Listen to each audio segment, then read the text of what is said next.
Hello everyone, welcome back to the channel. Joey Knight Jr. here, and today we are doing part 2 of going through the Wrestlers I've Met figure collection.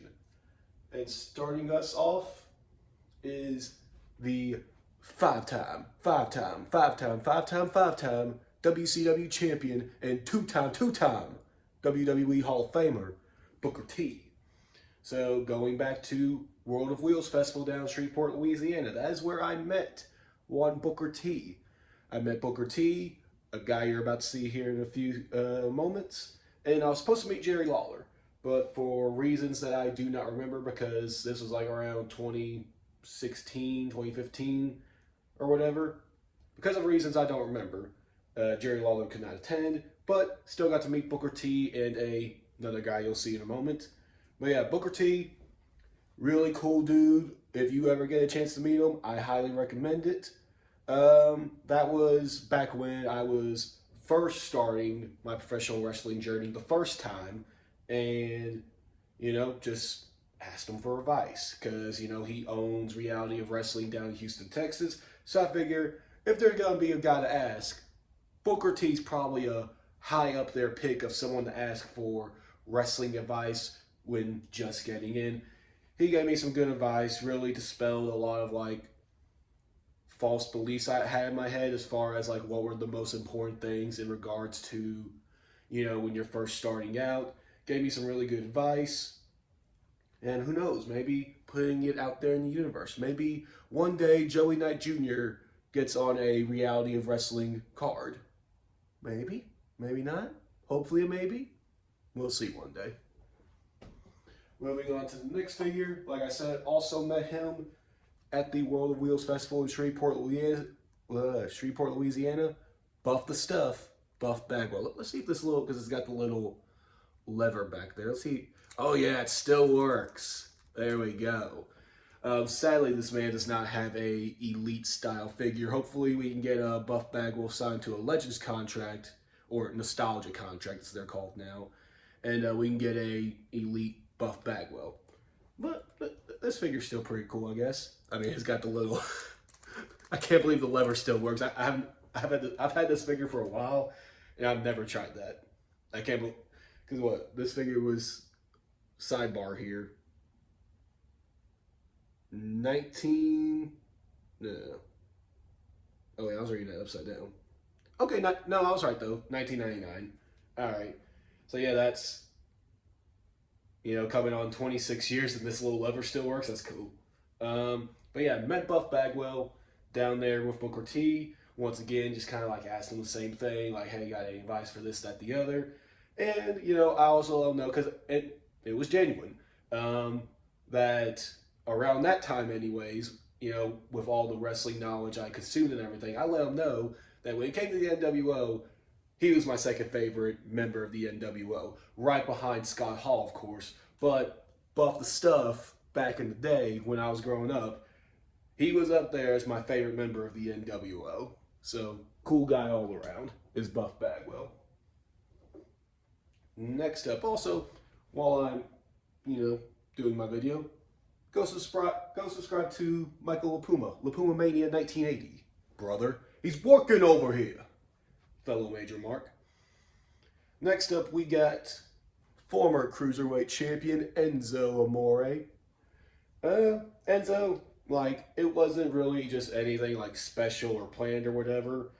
Me and my buddy, we went to a Raw in Little Rock, Arkansas. I believe it was heading in towards Money in the Bank 2018 is when it was. And we were just hanging out, where everyone else does after the shows, and, the parking lot as the wrestlers are leaving, see if we can try to get pictures. Got a picture of Enzo. I had to wait for a while for this one, which is completely understandable because he was making a point. This is the main thing I remember about me and Enzo, was he was making it a point to where he wanted to get pictures with all the kids first, and then he would go on to the adults. He wanted to make sure the kids, they were good, done, so that way they can go home and get rested for, well, I mean, they didn't have school the next day, but still, get the kids home as soon as possible. He wanted to make sure the kids got all their pictures, autographs, and everything else first, and then he was going to go to the adults. That's the main thing I remember about Enzo, and I thought that, pretty cool guy in my book. someone who does that. The next, sidebar about the Enzo story. Yes, my best friend, I'm putting you on blast for this still, all these years later, because it is deserved. I could have met Bobby Lashley, also, the same night I met Enzo. But why didn't I? Because my friend's phone was almost dead, and he felt like he needed to use my phone real quick so we could order pizza. Get some late night post-show pizza. And I am calling, so I give him my phone because, I'm just still standing around waiting. But I see Bobby Lashley's coming, and I see he's taking pictures, this, that, the other. The crowd is starting to form. I'm like, hey, give me back my phone. I need to get a picture of Bobby Lashley. And he's like, no, I'm almost done. And before I know it, Bobby Lashley leaves. He has my phone for a few minutes after I give him that notice of, hey, Bobby Lashley's over there, former TNA World Champion, future WWE Champion, MMA superstar, Bobby Lashley. I'd like a picture with him. And he's just over there trying to order pizza. So yeah, I miss out on an opportunity for Bobby Lashley. Hopefully one day that is rectified as well. Moving on to the next superstar in this video that I've met. One Don Callis. Come on, AEW, let's get either in Build-A-Figure form or a ringside exclusive. Let's get a Don Callis figure. So that way I can, keep these in elite form, have updated elites of them. But yeah, Don Callis. I met him after the Slammiversary 2019 pay-per-view in Dallas. It was just like a quick thing. He was leaving the announcer's desk or whatever, and anyone that flagged him down, he grabbed a quick picture with him. And that's pretty much my story. I flagged him down. I'm like, hey Don, great show tonight. Thank you for what you're doing with TNA. And can I get a picture? Got a picture. Next up. And I didn't get the regular one because they weren't available on Ringside Collectibles at the time. But also, just to give the collection some different pop and circumstance or whatever, the Blood and Guts Wheeler Yuta. Not really anything special to meeting Wheeler Yuta. It's just one of those things of, it was at the Ring of Honor TV tapings when they did the whole Collision stay for like 6 weeks in Arlington. And I was at the Ring of Honor tapings that happened after the whole Battle of the Belts little special they did. And just Will Yuta came by my little area at ringside and I asked for a picture. He agreed. But yeah, pretty awesome figure is this Blood and Guts Wheeler Yuta. And now for the last figure in this video, who I met the night before at Battle of the Belts after they won the 6-man tag team titles. We're talking about the natural Dustin Reynolds, whatever the last name is. But yeah, once again, not anything too crazy. Just one of those things. Dustin, he was going around the ring, shaking hands or whatever, and I asked, like, hey, can I get a picture? And he said yes, snapped the picture real quick. But it was an awesome moment because I've always loved Goldust / Dustin Reynolds.